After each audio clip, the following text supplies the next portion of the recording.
LIV Golf is done. LIV Golf really had quite the 2022. They went from an absolute no-go startup to a fully formed league with its own unique competition and standings. Remember when Mickelson's quotes were released about the Saudis being scary and the only reason he was joining was to shake up the PGA Tour? Remember when Dustin Johnson, Brooks Koepka and Bryson all claimed loyalty to the PGA Tour? From all of that drama, LIV Golf completed their first season reasonably successfully. They definitely didn't make any money, but they did shake up the PGA Tour and took some of its biggest stars. It is in for a challenging second year for sure. They are not going to be on YouTube this year, which is possibly the most accessible viewing platform on the planet. They are also losing executives almost weekly at the moment. All of this, along with the crazy amount of money they are paying golfers and executives and the court cases coming up this year, you would be right to assume that they will have a difficult year. LIV versus the DP World Tour and the PGA was often billed like a heavyweight fight in 2022, with both sides landing blows but not knocking each other out. This year, in the second round, we think the DP World Tour, PGA, are going to drop LIV. Not for good, but certainly to the canvas. There are a number of factors why we think this, and we'll explore them further in this video. One is that the PGA has pulled out all of the stops to make it the best tour for golfers, both financially and with regards to terms and conditions. Interestingly, Mickelson's comments last year about LIV being a once-in-a-lifetime chance to change the PGA Tour have been proved correct. Another point is LIV Golf itself. LIV has been so quiet since its last event last year. There have been like 2 signings over the winter. One was Mito Pereira and another was Sebastian Munoz. Who is the word? Correct.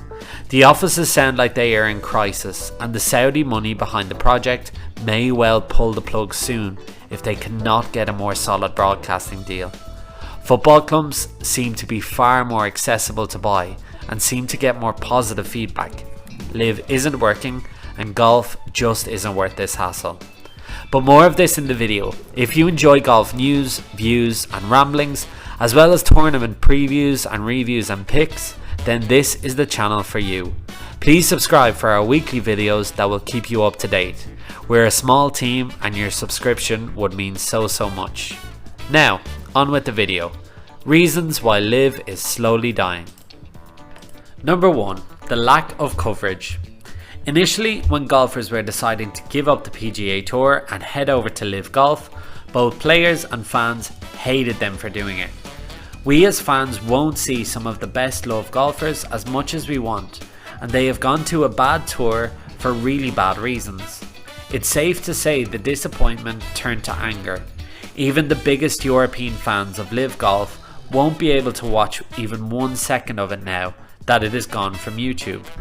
It is broadcasting on cable TV in America, but the whole world isn't just America. If this truly is to be an international tour, where can we watch it? I quite literally have nowhere to follow the likes of Cameron Smith, Mickelson or Dustin Johnson. It's actually more annoying than disappointing now. I was one of those 15,000 people who turned on LIV Golf on YouTube every so often just to watch those 3 in particular. There is now nowhere for me to watch this. I don't have this CW channel as I'm not in the US. Such a crazy move as the whole wide world had access to LIV on YouTube, even though it still only got 50,000 views most weekends. Now it's going to have even less without a doubt. This results in us seeing the golfers that we want to see even less. The PGA and DP World Tour will take over them with regular scheduling, without a doubt. LIV have signed some of the best players in the world for millions and millions, but are basically refusing to let most of the world see them play. It's wild. It's like a closed pro-am, but for everyone. Number 2. The brain drain. LIV Golf is losing executives by the week at the moment. They have had so many high-ranking officials leave the company in recent weeks. LIV have been so quiet since their last tournament in Miami last year. Their next tournament is at the end of February, but nobody is talking about them, except for the robots below in the comment section. Like and subscribe, robots. Matt Goodman was the director of franchises for the company. It was his job to look after the teams and hopefully to pull sponsors on board for these different teams. Now, we've talked a few times about LIV Golf teams and the good ideas that come from them, but this man most likely left his job because A, things simply weren't working, or B, no sponsors were coming on board. Goodman has so much experience running sports teams and businesses. For him to leave after less than a year is a massive blow. Atul Kolsla was the chief operating officer and was often regarded as the voice of reason behind LIV Golf. He has also bailed. Majid Al Sarur was the CEO of LIV Golf and the president of Golf Saudi Arabia. He left this week too, although he is probably focusing on football team Newcastle United. Again, I can so clearly see the Saudis just giving up on golf and focusing their money in sports washing on football or Formula 1, etc. Newcastle United are Saudi owned. Al Nassr Football Club just signed Ronaldo, and there will be a big push for Saudi to host a World Cup with Turkey and Greece soon. The Audi F1 team wouldn't raise too many questions either. Along with these three, Chief Marketing Officer Kerry Taylor and Chief Communications Officer Jonathan Grella have also been removed from their positions. This gives Greg Norman so much more power. Again, LIV is laughing at the PGA in a way. The PGA players are constantly saying that they will talk to LIV if Norman leaves. This week, he's just been given more power.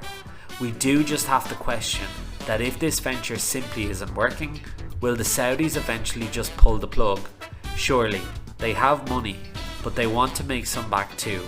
The golf but louder thing just hasn't worked. Number 3. The courts will rule against LIV.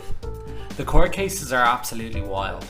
We already have Patrick Reed suing absolutely everybody in golf, and LIV have taken a page straight out of his book. LIV are suing the DP World Tour because the tour wants those players suspended. The situation is the same with the PGA Tour, but rules are slightly different as the PGA Tour has already suspended all LIV players. I don't understand how LIV players can't see how this is a case they cannot win. These players should not be allowed to pick and choose where they play. Reason being is that they are taking away spots from faithful young players on the DP World Tour or the PGA Tour. It's not fair that LIV players get a crazy amount of money to play on that tour, but they are also choosing to play on the DP World Tour, and they want to play on the PGA Tour, and they can also play on the Asian Tour. It's not fair. Pick one and go with it. Now here's where many people will point to McIlroy and Rahm and say that they both play on the PGA Tour and the DP World Tour and nobody complains. But this is slightly different as they are not in competition with each other.